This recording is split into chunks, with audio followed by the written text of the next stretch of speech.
What is up guys, Flashfire here, and today I am bringing you the first battle in week 2 of the IEP Season 3. This is going to be Goldenrod Gligars, our team, versus Alex, the coach of the Violet Venoshock. Now, she doesn't have a YouTube channel, so I will not be linking her down below, but she does have a very threatening draft. She has some really scary mons, actually.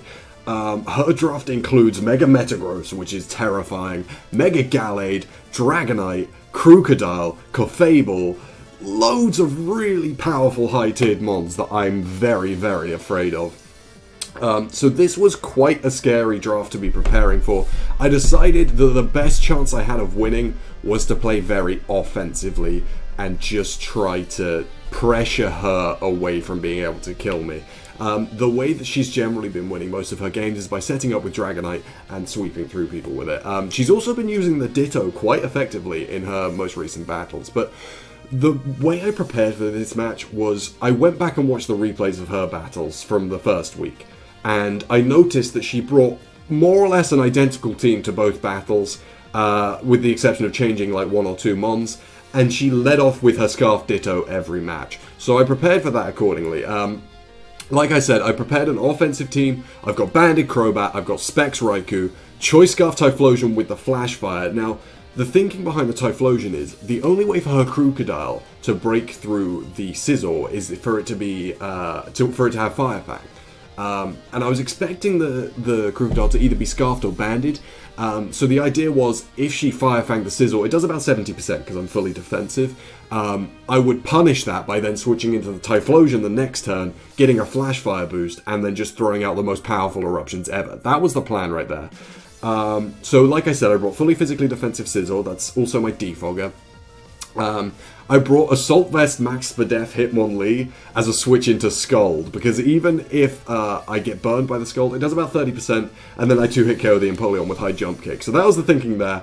And then the final mon is Nidoking, which I brought as a Sashed Rocks lead, which was suggested by John, and it actually turned out to work really well. Not only does it guarantee that I get Rocks up if I want to get Rocks up, but it also beats the Ditto if she leads off with it 1v1, because obviously I'm Sashed and Earth Power Oko. So we're going to play the tape right here and see what happens. So it turns out my research paid off. She did in fact lead off with the Scarf Ditto, and I was able to beat that with an Earth Power turn 1, which is great, because it means that she can't switch it into my Typhlosion later on in the game, and it gives me complete freedom to use Fire-type moves throughout the rest of the match, which is fantastic. So she switches in the Dragonite right here, and I know that I have to Ice Beam, because if I switch out and she Dragon Dances, then I lose, because she still has the multi-scale, and she'll be at +3 attack and +1 speed, so it would just be absolutely awful, especially with extreme speed on this thing. It would have ruined my life. So I go for the Ice Beam, break the scale, do 70%, lovely. She takes me out with extreme speed, I really don't care, Nidoking's done its job.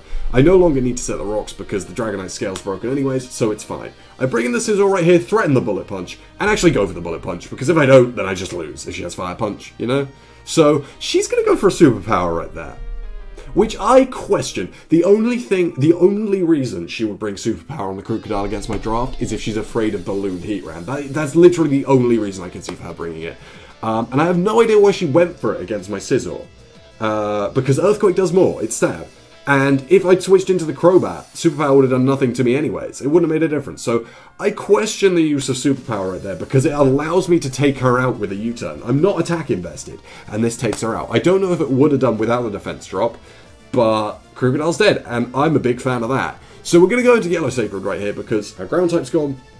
With Specs, we can Volt Switch off of anything and do a massive chunk of damage. So we're going to Volt Switch off the Clefable right here, and go into the Crobat, because the Crobat just shuts down the Clefable. Clefable can't do anything. Here, she tries to pass a Wish to the Dragonite. Now, I had no reason to go for a poison move. A Brave Bird kills the Clefable from this range, because I'm Choice Banded. So does a Cross Poison, but a Brave Bird kills and hits the rest of her team harder. So I go for a Brave Bird right here, and take out the Dragonite. So unfortunately for her, she does not get her Wish pass, and I'm a happy camper, to be honest, because Dragonite is very scary. Now, she switches into the Empoleon right here, and I go for my Scald switch in, which is Hitmonlee. She does set the rocks, but I think that's going to be a too little too late at this point. We're going to go for a high jump kick, do ridiculous damage, especially as that's resisted. That's crazy damage. That's resisted without attack investment from the Hitmonlee. Like, stupid amounts of damage. So right here, I'm going to make a safe play, go out into the Sizzle, because Gallade does gain some bulk when it Mega Evolves.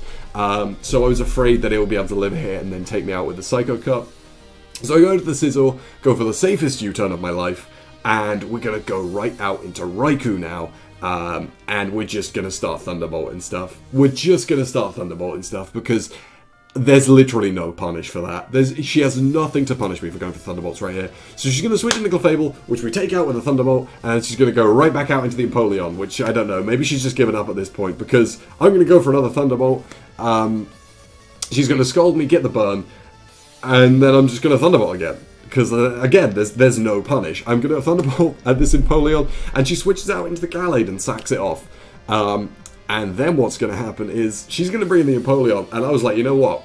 I want to preserve my 5-0. I'm going to switch out in case she has Aqua Jet and wants to take out my Raikou. So I switch into Hitmonlee right here and finish up the game with a nice and safe knockoff that cannot miss.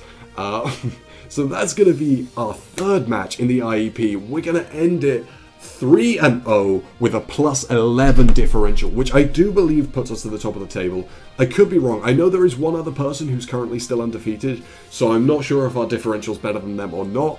But I'd say we've had a pretty strong start to the season, guys. I know we won one of our matches because of hacks, which was very unfortunate, but I'm still quite happy with how I performed. I feel like I prepared really well for this game. If I can keep this level of preparation up for the rest of the season, I think I'm going to be in a really good spot. So if you guys are enjoying these, please remember to drop a like down below. Remember to come back later today for the second match of Week 2, which will be uploaded later this evening, and I will see you there.